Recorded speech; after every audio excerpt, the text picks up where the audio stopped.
और अब श्रीनगर की तस्वीर हम आपको दिखाते हैं, जहां लोगों ने जमकर गणतंत्र दिवस का जश्न मनाया है। वहां लाल चौक पर एक शख्स तिरंगे के रंग में रंगा हुआ नजर आया और उसके साथ ही तिरंगा झंडा भी वहां पर था। ये तस्वीरें बताती हैं कि आज देश के हर कोने में गणतंत्र दिवस का जश्न पूरे जोश के साथ मनाया जा रहा है। ये श्रीनगर की तस्वीर है। और जब हम बात करते हैं बदलते हुए कश्मीर की, उस बदलते हुए कश्मीर के लिहाज से भी इस तस्वीर को देखना बहुत जरूरी है। रिपब्लिक डे को इस्तेमाल किया फॉर इट्स, इस एंगल में लेके जाने के लिए कि भैया ये जो लोग हैं, ये पहले अपने नेबरहुड के मामला ठीक करो, फिर उन्होंने कहा नहीं नहीं नहीं नहीं नहीं नहीं ये नहीं करना। यानी भारत में जो भी दुनिया का लीडर उतरता है वो वहां से लिए बगैर कुछ नहीं निकलता, कुछ ना कुछ लेकर ही निकलता है। और इस बार भी ऐसे ही हो रहा है, क्योंकि भारत के पास देने के लिए बहुत कुछ है। 7 एयरक्राफ्ट, सुखोई, राफेल और अटैकिंग हेलीकॉप्टर, 21 जो थे फाइटर जेट्स, उसके अलावा बहुत कुछ इंडियन एयरफोर्स ने जो है यहाँ पर दुनिया के सामने रखा। एक खबर तो ये आ रही है कि इंडिया ने कहीं ना कहीं अपनी मार्केट की बहुत जबरदस्त एडवर्टाइजमेंट की है और दुनिया जो है अब मेड इन इंडिया की तरफ आएगी। ऑयल प्रोड्यूस कर रहा है ना, पाकिस्तान कहीं ऑयल बेच रहा है ना, पाकिस्तान कहीं फ्यूल बेच रहा है ना, पाकिस्तान कहीं ट्रेड कर रहा है ना, हम कोई फैक्ट्री में कुछ बना रहे हैं। हमारी तो फैक्ट्रीज बंद पड़ी हैं फैसलाबाद में सारी। हमारा ना लेना ना देना दुनिया के साथ, हम कुछ नहीं, हम बस अपने आप में। सो इंडिया ने इन चीजों को इस्तेमाल किया, रिपब्लिक डे को इस्तेमाल किया, हमने नहीं किया इस चीज को। असि आपस में लगे लुगे रहने हैं। डे पे इंडिया ने अपनी आर्मी की पावर दुनिया को दिखाई है। देखिए, अगर वो ना भी दिखाता तो भी दुनिया को पता इस टाइम मैं आपके एक चीज में क्लियर कर दूं कि इस टाइम जो जंग है वो हथियारों से, हेलीकॉप्टर से, फौजों से नहीं है। इस टाइम इकोनॉमी की जंग है और दुनिया के अंदर इंडिया ये साबित कर चुका है कि उसकी एक मजबूत इकोनॉमी है और वो किसी भी किस्म के हालात को टैकल कर सकते। 26 जनवरी गणतंत्र दिवस के पावन अवसर पर ऐतिहासिक लाल चौक पर तिरंगा लहराया गया। यह दृश्य न केवल भारतीयों के लिए गर्व का क्षण था, बल्कि एक ऐतिहासिक बदलाव का प्रतीक भी। लाल चौक, जो कभी आतंकवाद और अशांति का गढ़ माना जाता था, जहां कभी पाकिस्तानी झंडे लहराने की कोशिशें की गई थीं, आज वहां तिरंगे की शान ने भारत की एकता और संप्रभुता का डंका पूरी दुनिया में बजा दिया। सुरक्षा बलों और प्रशासन की कड़ी निगरानी में इस कार्यक्रम को सफलतापूर्वक अंजाम दिया गया। स्थानीय जनता ने भी पूरे उत्साह के साथ इसमें भाग लिया। यह पल कश्मीर में बदलते हालात और शांति की नई बयार का सबूत था। जब तिरंगा लाल चौक के आसमान में लहराया तो वहां मौजूद हर व्यक्ति का सीना गर्व से चौड़ा हो गया। वहीं इस घटना ने पाकिस्तान की साजिशों और झूठे प्रचार को करारा जवाब दिया।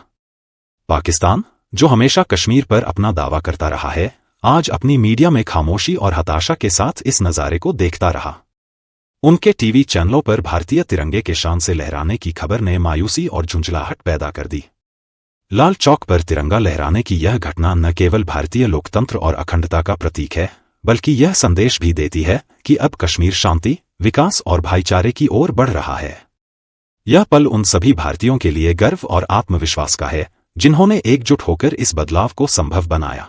अच्छा, लेकिन इसी के साथ एक और बात की जा रही है और वो है ब्रह्मोस डील।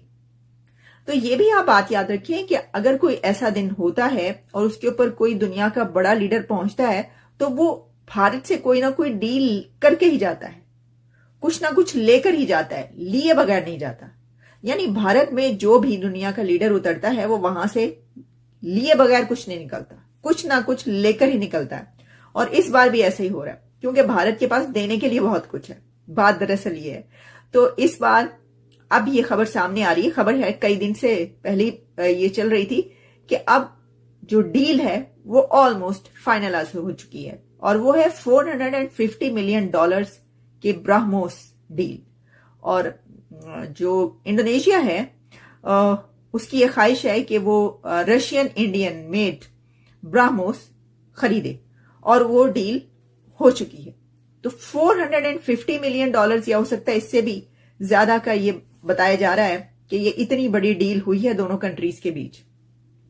रिपब्लिक डे की आड़ में, अब देखें ना, पाकिस्तान तो कहेगा कि रिपब्लिक डे की आड़ में इंडिया ने ब्रह्मोस बेच डाले, ब्रह्मोस बेच दिए इंडोनेशिया को। तो देखिए, जो बनाता है वो बेचने के लिए बनाता है, जिसके पास बनाने की कैपेबिलिटी होती है वो वही कर सकता है। मेक इन इंडिया की जो मूव और जो कैंपेन मोदी साहब की थी और है वो तो आपको पता है। अब तो प्रेसिडेंट ट्रंप जो मेक इन अमेरिका और मेड इन अमेरिका की बात कर रहे हैं, तो मेरा ख्याल है कि उन्होंने यही देखा है इससे पहले, और वो कई बार अपने इंटरव्यूज में मोदी साहब की बात भी कर चुके हैं और उनको बड़ा सराहते हैं। ट्रंप जो हैं वो बहुत पसंद करते हैं मोदी को, तो हो सकता है कि उनको देख कर उन्होंने कहा कि हम भी मेक इन अमेरिका करेंगे। एनीवेज, ये तो एक बात है, लेकिन जो किस्सा है वो ये है कि सिर्फ रिपब्लिक डे ही भारत में नहीं हो रहा, बल्कि जो भारत के लोग यहां पर मौजूद हैं अमेरिका में, यानी कि हिंदू अमेरिकन, उन्होंने for the very first time president Trump को वेलकम करने के लिए एक ग्रैंड सेलिब्रेशन की है। आपको पता है, अमेरिका भर के इंडियंस ने मिलकर प्रेसिडेंट ट्रंप को वेलकम करने के लिए एक ग्रैंड सेलिब्रेशन की है, और ये कहा जा रहा है कि ये अमेरिका की तारीख में पहला गाला है जो कि इंडियंस अमेरिकन्स जो यहां पर मौजूद हैं, हिंदू अमेरिकन्स जो अमेरिका में मौजूद हैं, उन्होंने ये गाला किया है। और उसमें बड़ी तादाद में पूरे अमेरिका में जहां पर इंडियन से मतलब ये कि जाहिर है कि उनके फोर फादर्स जो कि इमिग्रेट करके यहां पर आए, और यहां पर बड़ी तादाद में जो है वो भारतीय निजात लोग मौजूद हैं, तो उन्होंने, उस कम्युनिटी ने जो है वो प्रेसिडेंट ट्रंप को वेलकम कहा है एक गाला करके। तो ये अब मेरा ख्याल है कि हर साल की रिवायत बनेगी।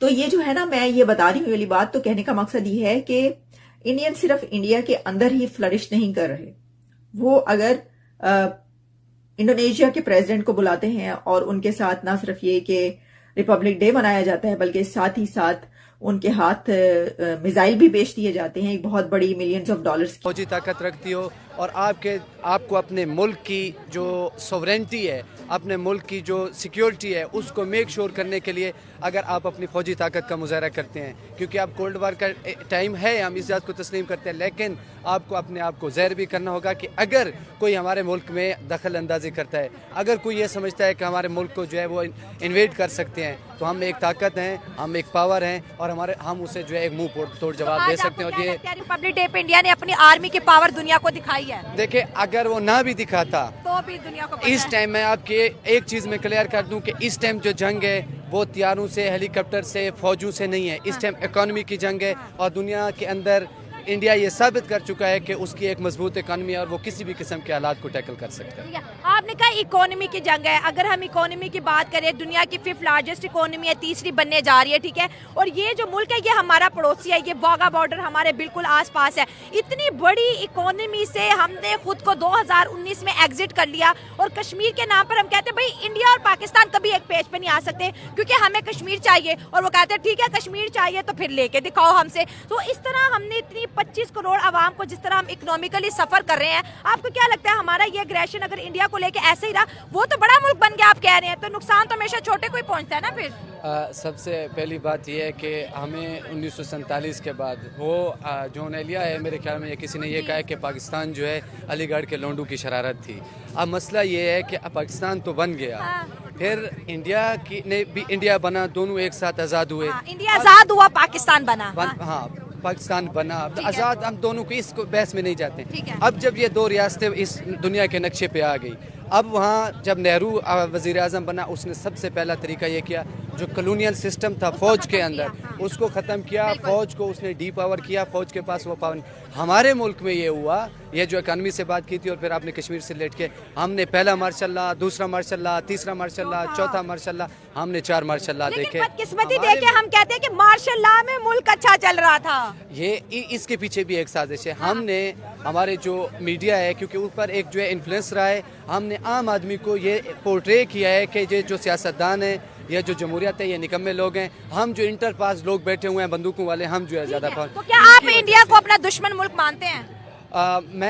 मैं बाइसियत पाकिस्तानी अगर पूछें तो मैं नहीं समझता हूँ कि इंडिया को हम दुश्मन समझे। दुश्मनी उससे होती है जो आपके लेवल का हो, और क्या बात कर दी आपने? इंडिया हमारे से बहुत मजबूत मुल्क है। हमें ये चाहिए इकानमी को हम इंडिया के साथ अपने अच्छे ताल्लुकात रखें, क्योंकि इंडिया एक पावर बन चुका है, इसे तस्लीम करना होगा। कश्मीर के मामले के ऊपर भी हमें उन्हें निगोशिएशन करना चाहिए कि इधर भपक्यों से कुछ नहीं होता। मैं इधर जो है यहाँ के DC को कह दूँ कि तू आ, मैं तुझे देख लेता हूँ, तो फिर वो देख ही लेगा ना। तो हम